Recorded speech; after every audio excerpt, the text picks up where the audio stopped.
everyone, and welcome to MBA Banter with Madhu, Erons, and Himanshu.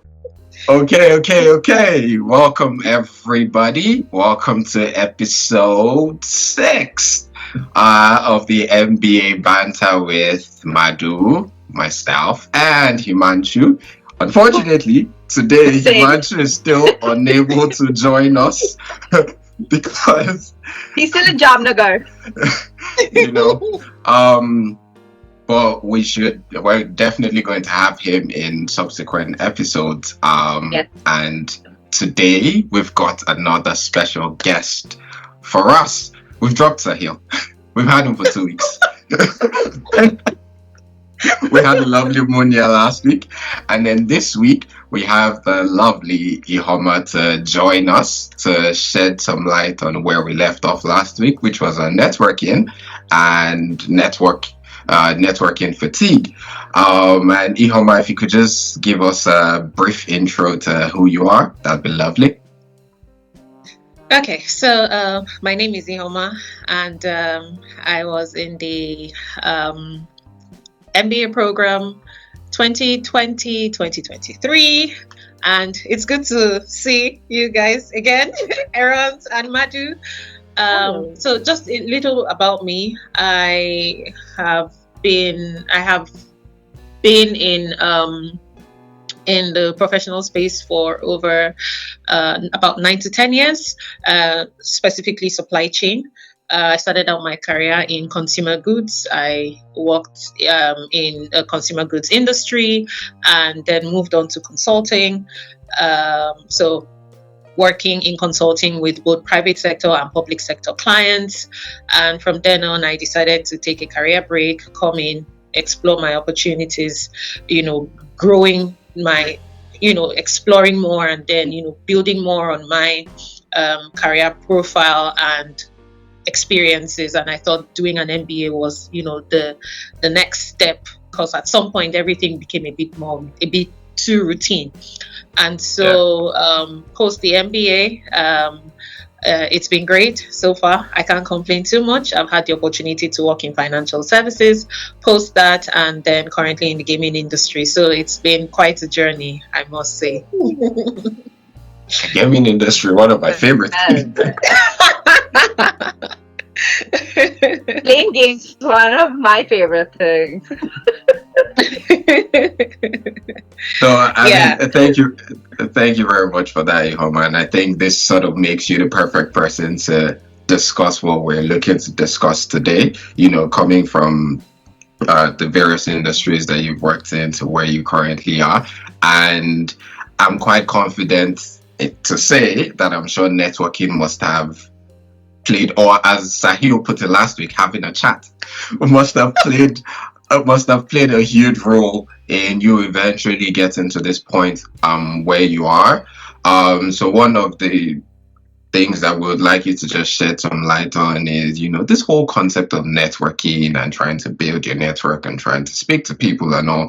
What's your take on it, and how was that for you, particularly during your MBA journey? So I think one of the greatest advice that I received in the last 2.5 years was during a networking session.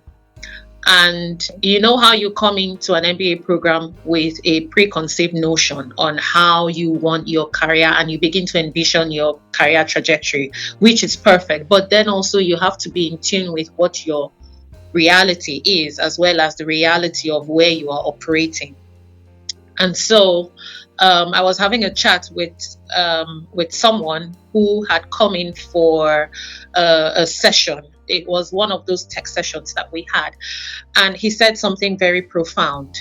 It was just a simple chat, like Sahil said, and he said, never let go of your domain knowledge, especially if you're coming into a new country. Never let go of your domain knowledge.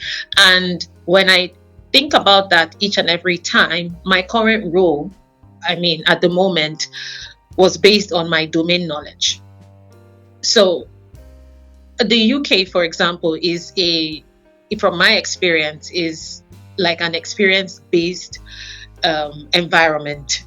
a lot of emphasis is placed on your prior experience. And so when I get into some of these networking sessions, oftentimes people that you're speaking with want to know, oh, what have you done in the past, and how it may be applicable to what they are currently experiencing in their industry, or what they are currently experiencing in their environment, that sort of thing, and what sort of perceived value you may bring to them. So that advice that I had received as at that time came in really, really handy, especially throughout my period of job search and all that.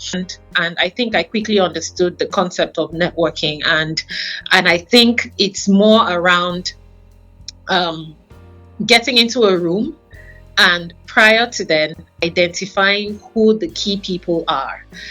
You could get into a networking session, or you could be invited to a networking session, and then there are like 100 people from different industries, different walks of life, that sort of thing. And then it becomes suddenly overwhelming. How do I begin? How do I start? And it sort of sets you back. And you suddenly feel there is just this feeling of, where do I even begin?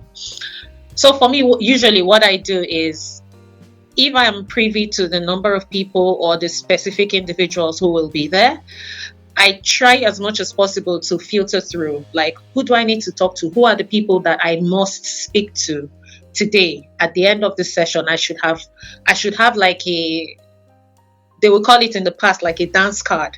So, but I would call it like a networking card. Who are the people that I must speak to by the end of this event? And I would have that list. And I would be very, very strategic about meeting those individuals. So, Iheoma, I have a question, and like Erons, you can also jump into this one. So during the MBA, of course, we were exposed to how important networking is in the UK, especially. But do you think it was easier to network during the MBA while you were still a student, or post the MBA, when you had finished the course, and to then sort of try and find people to talk to regarding prospective, companies which you were targeting, or maybe they worked in departments or roles that you were interested in?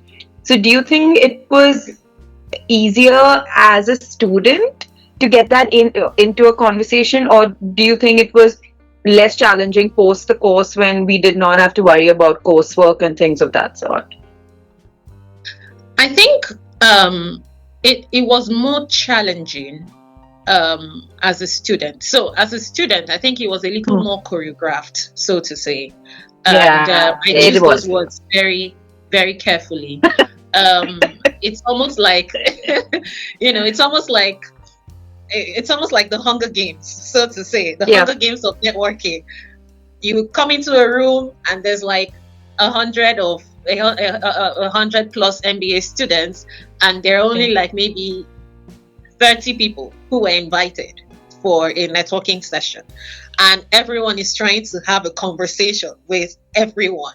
You get that kind of thing. So yes, like I said, it's almost like the Hunger Games of networking session, and it was a little more difficult and a little more overwhelming. But post MBA or events that I went on my own, I think it was a lot more relaxed.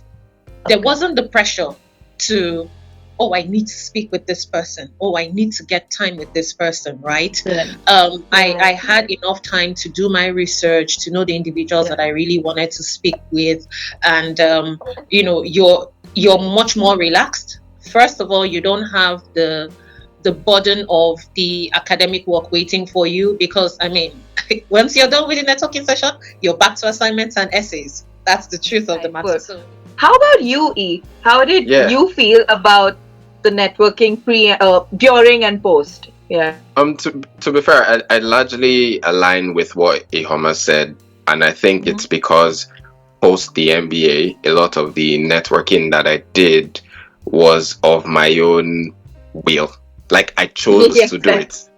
That's right. True. I think whilst it was good to also start networking or going for those sessions during the MBA, a lot of them were organized by like the programs team. So there was that added pressure, like, okay, I'm doing this MBA. There's a networking event. I need to network because I know I'm finishing my MBA by September. So there was that end date in sight as well. That was also adding its own pressure, such that when you're speaking to somebody, you already want to say, oh, please recommend me for this, or like, like there's just that pressure that comes with it. But what I noticed was once the MBA, and of course there's the academic side that you still need to deal with, right?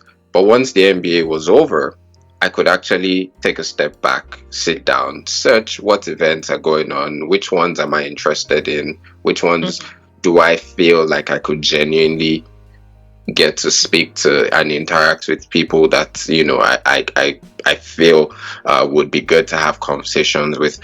Take my time to do the needed research, take my time to go for the events, and I realized I was a lot more relaxed when it came to like having conversations with them. So for me, I think in hindsight, I do agree with both of you, but for me, I wish that I did do a bit more networking during the MBA because, like Erons said, I had that in my head too, like by September or max by October, I want to have a job in hand.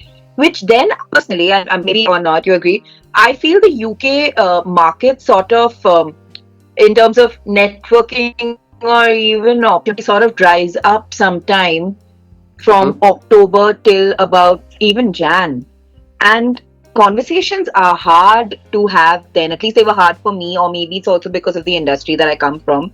But it was harder to have conversations with people because opportunities did not really exist, or they were limited, or there may have been a preference to hire within the company or within the UK itself as opposed to trying out international applicants, which all of us over here are. So in hindsight, when I think about that, sometimes I do think that I wish that I had done a bit more networking as a student with the prospective companies maybe which had also come to the school at that time, because that would have meant that I'm also having conversations with companies which are potentially actually interested in our business school, in hiring MBA students from there. So yes, while there was that pressure that was off me of no academic submissions, there was the main pressure of, hey, I came to do this MBA to be able to get this fabulous job after, and that pressure really got to me, at least. So I felt more pressured post MBA than I was during the MBA because I always say this, that 1 year for me was, I was living in a bubble. I was living in this beautiful campus surrounded by the most wonderful people, and it was a very protected. I know, yes. Surrounded by such fabulous people, right? And it was such a protected environment that when post September, when I was thrown into the real world without a job, it really did hit me that 1 year has gone by, and now I am sitting in October without a job. And that pressure, for me at least, got to me more than during the MBA. So if there are any prospective MBA students listening to this, which I'm sure there are, that's one suggestion, one tip that I could offer you, that academics, of course, like great, fabulous, fantastic. You want to graduate with a distinction, top 10%, top 5%, top 2%, top 1% of the class. Do it. Do it if that's a part of your personal agenda as to why you came in for the MBA. But somewhere I lost the focus of my end goal, which was secure a good position here in the United Kingdom, and start my career in an international environment, which is precisely what I came here for. So somewhere, at least for me, I lost track of that end goal, the big picture, because I was so involved in the course. And just to write on what you said, Madhu, The truth of the matter is, yes, there will always be the academic side of things. And like any, prospective MBA student listening to this, my advice will be both the networking sessions organized by the school, attend. You could use that to practice, especially if you've never been to this kind of thing before. So use that as your practice. But then I would also suggest to look out for those other networking sessions that you could sign up for on Eventbrite or any other registration platform. A lot of these companies carry out these networking sessions. A lot of them, sometimes they don't inform the schools. They just have something on their website. They have something on LinkedIn. So I would advise to consistently follow organizations that you're interested in, online, offline. Identify individuals, especially maybe with those in the hiring team, the recruiters, that sort of thing. They would always put stuff on LinkedIn to say, oh, we're having, a 1-hour networking session online. I know a lot of consulting companies do that a lot. You would fill some forms and they'll send you a link and you can join online. And once you've attended one of these online programs, sometimes when you're trying to apply to those companies, those sort of questions do come up. So it also gives you like a foot in the door sort of thing. But you have to look out for those sessions on your own. And that's the truth. You can't rely solely on what's been given to you. It's also part of the, I would say it's part of the growing up and adulting, so to say.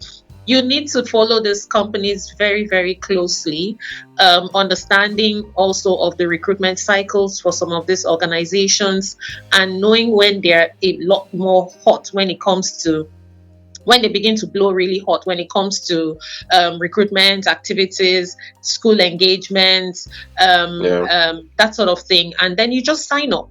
And once you sign up, then you begin to attend a lot of these events, and it gives you an opportunity to talk with recruiters. It gives you an opportunity to even speak with people who work in the company or who are in units that you are drawn to, or places units that you would like to work in, that sort of thing. And who knows? But I would say, take that initiative and begin to sign up for those programs. I think both of you just took the words that were going to come out of my mouth, and combining both of them, I think we can essentially summarize it in your MBA year is going to be essentially what you choose to make of it. You're going to be given some things, but you also need to push for things for yourself personally, because you know what you came here for. And whilst that might change, or there might be additions, or there might be things that might just make that swing left or right during the year, you know what your end goal is, and try not to get lost in every other thing that is happening, and just focus on that and channel whatever you're doing towards that. And just to dive into the last bit that I wanted to talk about. So we've talked about networking, we've talked about interacting with people. Last week we spoke a lot about doing it on LinkedIn. Reaching out to people and potentially not hearing back and dealing with that. Oh my god. the Dear John letter. Well, just thinking about all this, it definitely can be tiring, right? So if you're doing it via LinkedIn, for instance, there's reaching out to people and not hearing back. That can be stressful, right? There's constantly trying to have conversations with people, potentially having conversations with people, but it not leading to anything, such that you're starting to question, what is the importance of this whole networking that I'm doing? And that tends to lead to some sort of fatigue where you're just like, you know what? I can't today. That's a Nigerian expression. I just can't. I just can't today. But how do you deal with it? How do you find a way to just overcome that? Because the truth is, having those conversations and building those networks are important. So it's a key part of pushing your career to that point that you want to go to. But like, how do you psych yourself up to like keep going at it and like keep pushing? How do you deal with that fatigue? Absolutely. I think Erons, you're right. Networking fatigue really does set in. And at the beginning I said, when you are trying to walk a room, let me put it that way, identify the people you really want to speak with and have that talk card or dance card, like I always like to say. And if that doesn't work, the truth of the matter is, for every 20 people you reach out to, there is a possibility that only one would actually come back to say, hey, I saw your message. Oh, there's nothing open at this time, or I'm available for a chat. There would always be that one person. And if for anything, the fact that, it's always to just keep hope alive. We can only but hope, right? Getting ghosted is part of life. So let me just set it straight. You professionally and personally. Absolutely. So please don't take it personal. People have a lot going on in their space from a professional standpoint and a personal standpoint. So that you send someone a message on LinkedIn and they don't respond, or you have a call scheduled and they never show up, please don't take it personal. Just move on to the next. Don't brood over it. Don't take it personal. That's just what I'm going to say, because it's going to happen. So it's early. It's better you prepare yourself, you psych yourself. I would give you a typical example. When I was doing my dissertation, I had to reach out to individuals in a certain industry that was so very niche, and it was difficult getting people to talk to you about their experience so that you could use that in your research. And I reached out to so many people, so many. But at the end of the day, if I reached out to say maybe 30 people, only maybe 6 or 7 came back, which is a decent percentage, to be honest. It's just like applications. When you send out so many applications, you may get 10% feedback, you may get 5% feedback. It's still feedback, and it's still something to hold on to. So my advice would be, keep pushing till you find or till you get what you want. And please bear in mind, getting ghosted will definitely happen. So don't take it personal. Madhu? Of course, one should not take it personally, but it is hard, I understand, to really separate the rejection from thinking that, it's just on professional grounds. I'm someone who's very emotional. I do take things personally. But I think how I deal with rejection, or rather, fatigue, or, people not responding to me, would essentially be to surround myself with a good set of people. It's always important, I think, when you are trying to make a career shift. And since, we are so lucky to be a part of this whole MBA network, to surround yourself with like-minded people who will keep you motivated, who will keep you at the top of your game, and just to bounce off ideas to ensure that that you're not alone in this.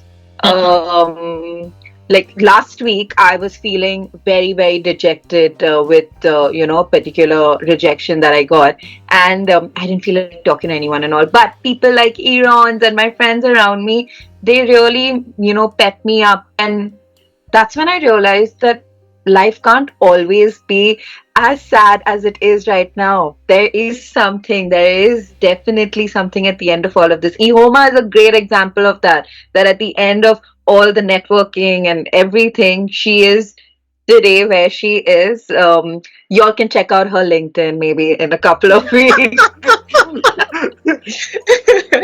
Iheoma is an inspiration for sure. She's just fabulous. And so I think for me, I like to keep it to, bouncing off my ideas with a particular set of people, and just ensuring that I'm at the top of things. I do not lose sight of my end goal, which is, UK, you are not ready. For me, maybe that's why I don't have the opportunity yet. But just give me some more time. Right? Yeah. Iheoma, I'll join you at the end of that, and Erons, we'll join her together, right? Yeah, of course, Def. Virtual high five. Just the only other thing I wanted to add to that, like, is it's okay to take breaks because it can be overwhelming, right?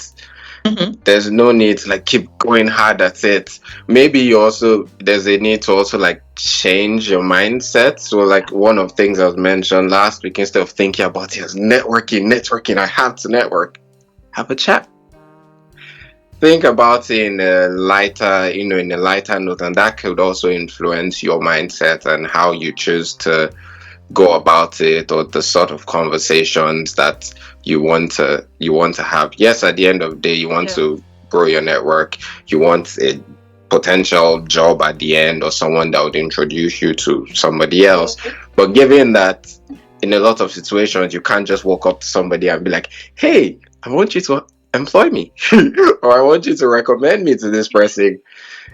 That's what you want at the back of your mind, but like a lot of time you can't just lead with that. Yeah. That would be my next strategy. Hey, you could try that as well.